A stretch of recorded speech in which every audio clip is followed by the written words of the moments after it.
Всем привет, друзья! Сегодня приготовим оладьи на хлебной закваске. Для оладушек можно использовать как свежие остатки, так и активную закваску. Я использую пшеничную 100% влажности, но можно использовать, к примеру, иловито мадре, а также ржаную. Вы можете оладьи печь в этот же день или оставить тесто на ночь в холодильнике и печь уже с утра к завтраку. Так, приготовим тесто. Как всегда, баночка с активной закваской, потому что у меня очень редко бывают остатки. Закваска отлично подросла, такую закваску можно вырастить самостоятельно или заказать уже готовую. Ссылку на заказ, а также на рецепт оставлю в описании под видео. Отбираю 100 грамм закваски. Вот такая она красивая, пористая, ровно 100 грамм. Эти остатки, их тут совсем немного, подкормлю и еще сегодня на выросшей закваске буду замешивать тесто на хлеб. Далее добавляю воду комнатной температуры 100 грамм. Смотрите. По желанию можете вместо воды добавить молоко или кефир, а также сыроватку. Я делаю на воде, а по вкусу получается как будто на кефире. Добавляю 100 грамм муки высшего сорта, предварительно просеяв ее, для большего обогащения кислородом, чтобы оладушки были еще более пышными. С мукой тут тоже.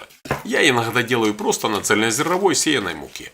Тут уже выбирайте, какая мука вам больше нравится. Добавляю в тесто 30 грамм сахара и далее нам нужно просто хорошенько все размешать до однородности. И пока я размешиваю тесто, поставьте этому видео лайк. И хочу еще напомнить, что вы всегда можете поддержать канал финансово, став его спонсором. Для спонсоров доступны видео, которых нет в открытом доступе, и они постепенно будут добавляться. А кнопка спонсорства есть под каждым видео. Размешал тесто и оставляю до увеличения в объеме в 2 раза при комнатной температуре. А в это время подкормлю закваску. К остаткам закваски добавляю 50 грамм воды и 50 грамм муки высшего сорта. Хорошенько размешиваю, чтобы не было комочков. Закрываю крышкой, поправляю метку. И так как я буду на ней еще сегодня замешивать тесто, то оставляю при комнатной температуре до увеличения в объеме в 3 раза. Если вы печь не будете, отправляйте в холодильник на хранение. У меня прошло где-то 2,5-3 часа. Так как сейчас очень тепло на кухне, 28 градусов. Тесто увеличилось прекрасно в 2 раза. Далее добавляю в тесто одно среднее яйцо комнатной температуры. Яйцо разбиваю сразу в тесто, так как уверен в этих яйцах. Можно сказать, оно только из-под курицы. Очень свежее, а если вы не уверены, то лучше разбить в отдельную мисочку сначала на всякий случай. И размешиваю тесто до однородности, пока яйцо полностью не разойдется по тесту. Накрываю и даю постоять еще 30 минут при комнатной температуре. А тем временем приготовлю начинку. Так как оладушки будут с начинкой, можно даже сказать, что это ленивые пирожки. У меня тут 6 абрикос, которые я разделю на 2 дольки каждую. И таким же образом можно приготовить с любой начинкой. А если будете готовить, напишите, как вам этот рецепт. Прошло 30 минут, разогреваю сковороду, огонь немного ниже среднего. Добавляю топленое масло, немножко. Можно и на другом масле жарить, но топленое придает особый вкус и аромат. И выкладываю по 1 столовой ложке теста на сковороду.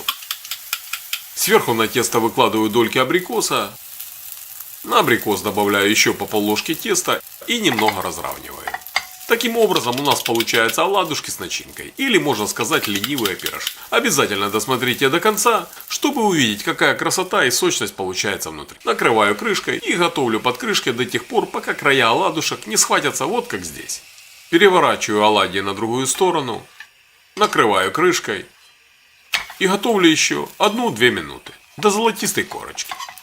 Перекладываю оладушки на тарелку и жарю остальное тесто точно таким же образом. Посмотрите, какими пышными и румяными они получаются. Напишите в комментариях, с какой начинкой вы любите оладьи больше всего. Ну вот, все оладушки пожарены, из этого количества теста получилось ровно 10 штук. Оладьи ароматные, сочные и мягкие, а готовятся проще простого, вы сами все видите. Их можно делать как с начинкой, так и без нее. Начинку выбирайте на свой вкус. А если вам понравился этот рецепт, поставьте этому видео лайк, подпишитесь на канал и напишите комментарий.